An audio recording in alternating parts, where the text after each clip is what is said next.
Le Grand Matin Sud Radio, 7h-9h, Jean-Jacques Bourdin. Avec nous, Monseigneur Bruno Valentin, évêque du diocèse de Carcassonne et Narbonne. Monseigneur, bonjour. Bonjour Jean-Jacques Bourdin. Merci d'être avec nous.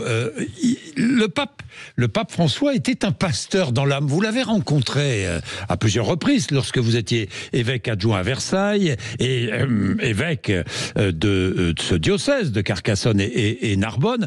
Pasteur dans l'âme, Monseigneur Valentin. Oui, vous avez raison, on peut vraiment dire ça, c'est-à-dire un homme impliqué. Oui. Impliqué, à l'écoute des situations concrètes qu'on lui présentait, pasteur dans l'âme, vraiment, ouais. Oui, il voulait attirer ceux qui n'entraient jamais dans une église. Et parfois, il fustigeait les fidèles, leur reprochant de ne jamais faire assez pour les plus pauvres et pour les migrants également. Oui, alors il aimait bien dire aux chrétiens et aux évêques que Jésus frappe à la porte, mais pas pour entrer, pour sortir, pour que vous le laissiez sortir de l'église pour qu'il aille vers les gens. Voilà. Ça, c'était sa vision des choses. De dire qu'on ne doit pas s'enfermer dans des sacristies et ni même chercher à enfermer les gens dans nos sacristies, mais aller au plus loin, quoi. Très attentif au malheur du monde et au malheur de chacun. Oui, et puis vraiment très sensible à ce qu'il appelait la culture du déchet, c'est-à-dire cette tendance de nos sociétés riches à se replier sur elles-mêmes et à mettre de côté toujours, y compris en interne de la société, les plus fragiles, les plus pauvres, les plus délaissés, quoi. Oui. En fait, c'était un pape très spirituel, Monseigneur Valentin. Alors vous avez tout à fait raison, Jean-Jacques Bourdin. On parle beaucoup depuis 24 heures de la dimension politique de son rôle, et cette dimension politique, on ne la comprend pas en dehors de son enracinement spirituel. Vous avez tout à fait raison. Oui, enracinement spirituel. D'abord, il réfléchissait énormément. Vous dites, il n'hésitait pas, par exemple, à parler du diable, qui pouvait être un sujet dont on ne parlait pas beaucoup dans l'Église. Oui, c'est vrai que pour nous, occidentaux en particulier, c'est un sujet qui peut sembler un peu poussiéreux, un peu désuet, mais lui, il l'évoquait très clairement comme une des racines de tout ce qui dysfonctionne dans le monde. Il avait un regard très clair sur la dimension spirituelle du mal à l'œuvre dans le monde. Oui, il a soutenu l'écologie, il a tendu la main aux autres religions, il n'a pas hésité, il a multiplié les gestes et les paroles d'ouverture. Et de manière très courageuse, y compris physiquement. Rappelez-vous son voyage en Irak, où il n'a pas hésité à aller au contact des populations chiites, au péril de sa propre vie, puisqu'on a su après qu'il y avait eu 2 projets d'attentats qui avaient été déjoués in extremis. Il n'a pas hésité, comme vous dites, à tendre la main pour essayer de faire avancer un peu de paix et de concorde dans un monde qu'on a bien besoin, quoi. Il a marqué son passage au Vatican. Rien ne sera plus comme avant. Oui, je crois. Je crois que dans la manière d'être pape, dans les règles de l'Église, dans des sujets peut-être moins médiatisés comme les circuits financiers du Vatican, il a réformé les choses de manière irrémédiable, oui.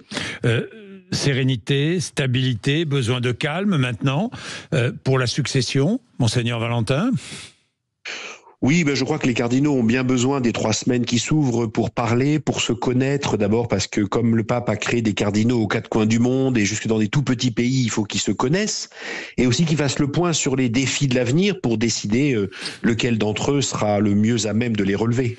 Dans votre diocèse, diocèse de Carcassonne et Narbonne, j'imagine que vous avez reçu de très très nombreux témoignages depuis hier matin. Oui, spontanément, avec simplement le relais des réseaux sociaux, j'ai invité du matin pour l'après-midi ceux qui souhaitaient à se réunir pour prier, et il est venu 250 personnes dans une église de Carcassonne. Donc c'est un reflet de l'émotion qui est réelle un peu partout sur le territoire et jusque dans des diocèses très ruraux comme l'Aude, Alors on dit, dans justement diocèse très rural comme celui de l'Aude, on dit qu'il y a un vrai retour vers la religion, qu'elle soit catholique ou autre, mais un vrai retour vers la religion. Est-ce que vous pensez que le pape François a participé à ce retour ? Il a su parler aux jeunes, par exemple ? Alors je pense qu'il y a participé de deux manières. D'abord, effectivement, par un style, par une manière de parler simple et qui au fond a donné à voir quelque chose de la force de l'évangile, je crois. Et puis aussi par ses efforts de purification de l'Église. Je pense que par exemple tout son combat contre les abus sexuels dans l'Église n'est pas étranger au fait que l'Église retrouve une certaine crédibilité, une certaine capacité à faire entendre l'Évangile. Une ouverture, simple ouverture, hein, il n'est pas allé jusqu'au bout, mais simple ouverture vers les homosexuels. Ah, aussi, Monseigneur Bruno Valentin. Oui. Pour les femmes aussi, il a ouvert un peu plus l'Église aux femmes. Oui, absolument, et il a vraiment poussé à ce que soit mis à plat la question de la place des femmes dans l'Église, des responsabilités qu'on peut leur confier. Il a pris des mesures audacieuses dans les ministères qui entourent le pape. Il a nommé des femmes ministres. La responsable mondiale, par exemple, de tous les religieux et religieuses du monde, c'est aujourd'hui une femme. Ça ne s'est jamais vu. Le gouverneur de l'État du Vatican, qui dirige tout le personnel du Vatican et les questions financières au Vatican, c'est une femme. Là encore, ça ne s'était jamais vu. Donc oui, il a vraiment poussé pour faire monter les femmes à des postes de très haute responsabilité et il encourage les diocèses, les paroisses à faire de même. Oui, ce n'était pas un politicien, hein, mais il était tout de même très politique à travers ses prises de position. Quand je vois aujourd'hui, il a été admiré, il a été applaudi, mais il a aussi été détesté, Monseigneur Valentin. Oui, absolument. Et moi, personnellement, hier, aux gens qui étaient venus prier avec moi à Carcassonne, je leur ai dit, ne vous demandez pas tellement ce qui vous a apporté en termes de ce qui vous a conforté dans ce que vous pensiez déjà. Demandez-vous là où il vous a dérangé, là où il vous a fait bouger, là où il vous a remis en question. Parce qu'au fond, c'est là où il aura été le plus utile pour vous. C'est ce qu'il cherchait d'ailleurs. Il cherchait à déranger, Monseigneur Valentin ? Il cherchait à faire avancer les choses. Et pour avancer, il faut accepter de se déranger, ouais. Oui. Maintenant, il va falloir choisir. D'abord, je crois que les obsèques auront lieu entre 4 et 6 jours. Hein, probablement samedi, non ? Oui, c'est ça, probablement, parce qu'on imagine mal des obsèques un dimanche, et vendredi, c'est très rapide, donc probablement samedi, mais on le... Réunion du conclave ? Alors là aussi, je pense que ce sera décidé rapidement, mais la règle, c'est minimum 15 jours après la mort du pape et maximum 3 semaines. Donc ça nous met entre le 5 et le 10 mai. Entre le 5 et le 10 mai, le conclave pour désigner. Vous avez un favori, Monseigneur Valentin? Non. Ne serait-ce que parce que si vous relisez les listes de favoris de 2013, le pape François ne figure dans aucune. Oui, c'est donc vrai, on voit ce que va les listes de favoris. Oui, c'est vrai. Il faut se rappeler cela.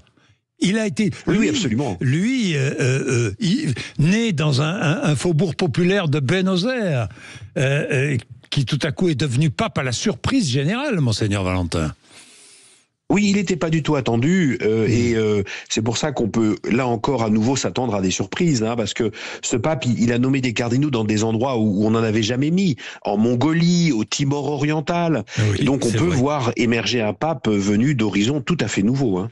Merci beaucoup, Monseigneur Valentin, d'avoir été avec nous ce matin. Bonne journée. Merci, bonne journée. Il est quelle heure ? Il est 7h18. Vous êtes sur antenne de Sud Radio. Sud Radio, la radio qu'il vous faut. Tiens, pourquoi pas ? Tiens, je viens d'inventer, c'est pas mal ça, non ? Sud Radio, je viens de le noter, voilà, on va le garder, on va se faire un petit jingle. La radio qu'il vous faut, Sud Radio, oui c'est vrai, c'est la radio qu'il vous faut. Il est 7h19, allez, le rappel des titres de l'actualité avec Laurie Leclerc.